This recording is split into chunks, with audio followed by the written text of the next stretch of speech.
Yo, what's going on, guys?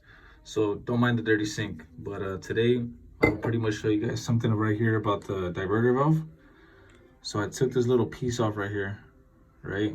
Because on my old one, I noticed that I was getting like a lack of pressure.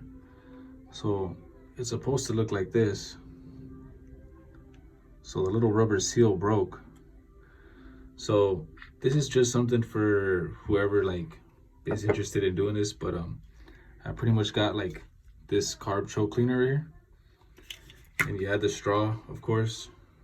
And what you want to do is you want to spray inside right here, and that's where I got all this gunk out already. So I'm gonna kind of show you guys a little bit.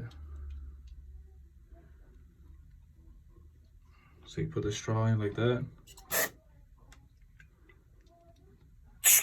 Then you just spray a little bit, little by little. This one I already cleaned out, which is kind of like that. This was the dirty one, so I'm just gonna show you guys how it was because it had a rip seal.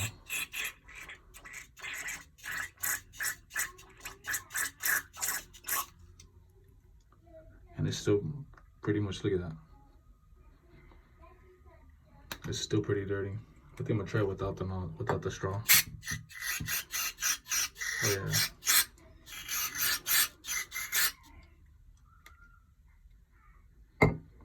So you guys give this a try, man. It'll work on your old one. You could do it without popping off the seal.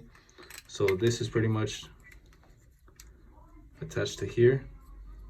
This little rubber grommet right here attaches to this little lip. So all you have to do is just pretty much, it's just like that. And this has a spring inside, okay? And this sits on top of here. So this clicks on just like that. So all you gotta do is just pretty much just pop this off. It'll pop off without a screwdriver or anything. It'll just pop right off. Just be careful when taking off that spring. Make sure it doesn't fly out once you take this off. And then all you pretty much do is you just push this in, and now you have it like that. And then feel free to get like a cotton swab or something like that and clean all like right here, the little, because I cleaned it right here and it had a lot of debris and like residue of like oil and stuff.